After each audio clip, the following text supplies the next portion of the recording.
శక్తి ఉంటేనే ఈ శరీరానికి ఏమి రోగాలు రావు. ఇది చాలా ముఖ్యమైన పాయింట్. మనం పైన ఉన్న శరీరాన్ని పట్టించుకుంటున్నాం, పైన ఉన్న ఆ శరీరం ఆ ఆకుల్ని పట్టించుకుంటే బతుకని చెట్టు.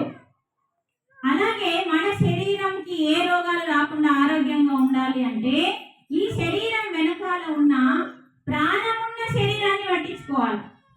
మన శరీరంలో ఉల్లిగడ్డ పొరలు ఉన్నట్టు మన లోపల పొరలు ఉంటాయండి.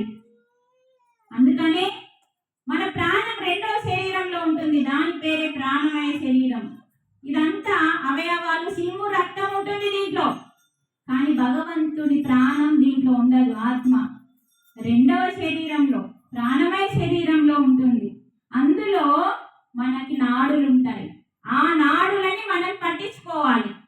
అందులోనే ప్రాణం ఉంది, అందులోనే శక్తి ఉంది. జ్ఞానం నిద్ర పోయినప్పుడల్లా ఆ శరీరం శక్తిని తీసుకుంటుంది. అప్పుడు అక్కడ శక్తి తీసుకుంటే ఈ శరీరంలో ఉన్న అవయవాలన్నీ ఆరోగ్యంగా ఉంటాయి. అందుకని మనం కనిపించని వేర్లని పట్టించుకుంటున్నట్టుగా కనిపించని మన రెండవ శరీరంలో ఉన్న నాడులకి శక్తిని అందించాలి. మనం నిద్ర పోలేరనుకోండి, బాగా గమనించండి. ఒక రోజంతా నిద్ర పోవద్దు, బయట కూర్చొని ముచ్చట్లు పెట్టండి. మంచిగా 3 పూటలు తినండి, పొద్దున, మధ్యాహ్నం, సాయంత్రం 3 పూటలు తిన్నాక ఆ నైట్ అంతా నిద్ర పోకుండా మీరు ఉండండి. మీరు తెల్లారి లేచిన తర్వాత ఏం జరుగుతుందమ్మా? ఒక్క పని కూడా చేయలేం. చక్కెర వస్తుంది, కళ్ళు మూతలు పడతాయి, రోగం స్టార్ట్ అవుతుంది.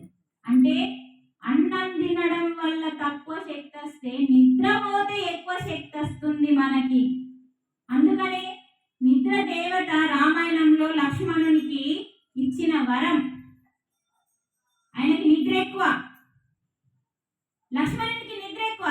మరి ధర్మాన్ని రక్షించడానికి అడవికి వచ్చింది కదా. ధర్మం అంటే ఎవరు? ఎవరిని కాపాడడానికి వచ్చిండు లక్ష్మణుడు? రాముడు అంటే ధర్మం. సీతారాములని కాపాడంటే ధర్మాన్ని కాపాడడానికి వచ్చిన ఓ నిద్రమాత, నాకు ఇంత నిద్ర వస్తే నేనెలా ధర్మాన్ని కాపాడుతా అని ప్రశ్న వేసిండు నిద్ర దేవతకి. వాల్మీకి రాసిండు రామాయణం. అక్కడ ఏం చెప్తున్నాడంటే, నాకు నిద్ర వద్దు తల్లి అంటున్నాడు. ఆయనకి బాగా నిద్ర పోతున్నానని చెప్పి కళ్ళని పొడుచుకున్నాడు. మహాయోగి అయిన కళ్ళని పొడుచుకుంటామా మనం ఒకరిని కాపాడడానికి? ఆయన ఒడుచుకున్నాడు ధర్మాన్ని రక్షించడానికి. రాముడు కాదు అక్కడ ధర్మం, అన్న కాదు అక్కడ ధర్మం. ధర్మాన్ని రక్షించడానికి శ్రీరాముని అవతారమే ధర్మం, విష్ణుమూర్తి అవతారమే ధర్మం. దైవం దిగి వచ్చింది ధర్మాన్ని కాపాడడానికి. లక్ష్మణుడు కళ్ళు ఎందుకు పొడుచుకుంటున్నాడు? కళ్ళు పొడుచుకుంటే నిద్ర ఆగుతుంది అనుకున్నాడు, ఆగలేదు. అప్పుడు మళ్ళీ నిద్ర దేవతని ఆహ్వానించిండు. వాళ్ళు పిలిస్తే వచ్చిండు. అప్పుడు దేవుళ్ళు అంత సత్యంతో ధర్మంతో ఉండేవాళ్ళు కాబట్టి దేవుళ్ళు పిలిస్తే వచ్చిండు. శ్రీ లక్ష్మణుడు నిద్ర దేవతని పిలిస్తే, తల్లి నా నిద్రని తీసేసుకో అన్నాడు. ప్రకృతికి విరుద్ధం బిడ్డ అన్నది. ప్రకృతికి నిద్ర ఎవడైతే పోడో రాత్రికి వాడు ప్రకృతికి విరుద్ధంగా జీవిస్తున్నాడు, ప్రకృతి వాడిని రక్షించదు అని చెప్పేసింది.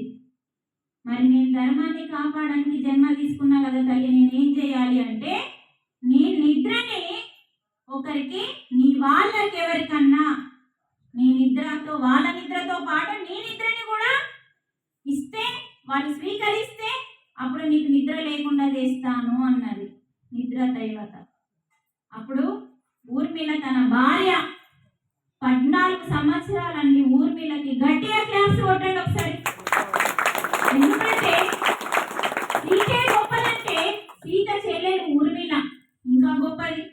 14 సంవత్సరాలు అన్నము లేదు, డూపా లేదు, ఏమీ లేదు. మొత్తం మంచం మీద 14 సంవత్సరాలు యోగ నిద్రలోకి వెళ్ళిపోయింది. ఆమె నిద్ర పగలు, భర్త నిద్ర రాత్రికి. త్యాగం చేసింది ధర్మం కోసం. మరి మన ధర్మం ఏడుంది? 0. మన ధర్మం అంటే ఏంటంటే అమ్మ, స్వీయ ధర్మం, ఆత్మధర్మం. మనం శరీర ధర్మం పాటిస్తున్నాం కావచ్చు, కుటుంబంలో పనులు చేస్తున్నాం కావచ్చు, సమాజంలో సహాయం చేస్తున్నాం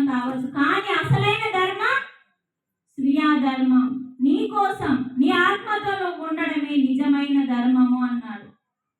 మరి లక్ష్మణుడు తనతో తాను ఉంటూ ధర్మాన్ని రక్షించడానికి